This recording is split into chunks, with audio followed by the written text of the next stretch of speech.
2024 के लोकसभा चुनाव में चिराग एक बहुत बड़ी भूमिका निभाने जा रहे हैं। कम से कम 6% वोट बैंक पर चिराग की मजबूत पकड़ है। हर लोकसभा क्षेत्र में पासवानों की अच्छी खासी जनसंख्या है। ये किसी का भी खेल बना सकते हैं, बिगाड़ सकते हैं। चिराग के कहने पर ही ये वोट बैंक किसी भी गठबंधन में होता है ट्रांसफर। यही वजह है मोदी चुनाव प्रचार के दरमियान मन से ही रामविलास पासवान को याद करने लग जाते हैं। बताते हैं अपना अच्छा मित्र। अब चिराग पासवान भी मोदी के समर्थन में खुलकर उतर आए हैं। चाचा पारस लगातार लालू परिवार के साथ अच्छे रिश्ते होने के चिराग पर लगाते हैं आरोप, लेकिन अब चिराग पासवान ने नीतीश कुमार के साथ साथ लालू परिवार के खिलाफ भी मोर्चा खोल दिया है। कुछ ऐसा कह दिया है जिसके बाद सियासी खलबली मच गई। क्या कुछ कहा है, पूरी कहानी क्या है, आपको बताएंगे। उससे पहले गुजारिश है, चैनल पर पहली बार आए हैं तो सब्सक्राइब करें, वीडियो को लाइक करें।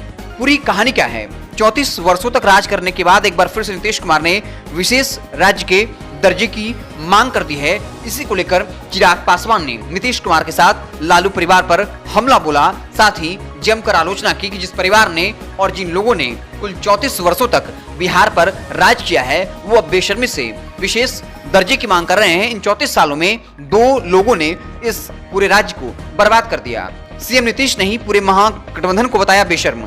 महागठबंधन के नेताओं को निशाने पर लेते हुए न सिर्फ मुख्यमंत्री बल्कि पूरे गठबंधन को शर्म आनी चाहिए। 34 वर्ष तक राज करने के बाद आज विशेष राज दर्जे की याद आई। 34 साल में भी सरकार बिहार की अर्थव्यवस्था को इतना आगे नहीं बढ़ा सकी कि राज्य आत्मनिर्भर बन सके। नीतीश पर चिराग का डायरेक्ट अटैक। बिहार के मुख्यमंत्री नीतीश कुमार एक बार फिर अपनी विशेष राजनीति पर आमदा हैं। विशेष राज्य के दर्जे की मांग को लेकर अभियान चलाने की घोषणा किए हैं। इसके बाद प्रदेश की सियासत गर्म है। लोजपा के प्रमुख और सांसद चिराग पासवान नीतीश पर जोरदार निशाना साधा। कहा, इतने सालों तक बिहार का मुख्यमंत्री रहने के बाद विशेष राज्य के दर्जे की मांग करना सीएम की नाकामी को दर्शाता है। चिराग पासवान ने कहा, बिहार के मुख्यमंत्री को शर्म आनी चाहिए। 19 साल मुख्यमंत्री रहने के बावजूद अगर विशेष राज्य के दर्जे के लिए मुहिम चलाना पड़े तो ये सरकार की विफल नीतियों को दर्शाता है। उन्होंने सवालिया लहजे में कहा, आखिर क्यों नहीं 19 सालों में बिहार को इतना सक्षम बनाया ताकि बिना किसी के आगे हाथ फैलाए बिहार को आगे बढ़ाया जा सके। मुख्यमंत्री नीतीश कुमार कोई एक भी ऐसी योजना बता दें जिससे बिहार का राजस्व बढ़ा हो। चिराग ने नीतीश को बताया दलित विरोधी। चिराग ने नीतीश को दलित विरोधी बताते हुए कहा, इस सरकार में दलितों को टारगेट किया जा रहा है। नीतीश पर माफिया का संरक्षण देने का आरोप लगाते हुए कहा, साल 1.5 साल में 51 सुरक्षा कर्मियों की हत्या हुई है। जनवरी 2022 से लेकर अगस्त 2023 तक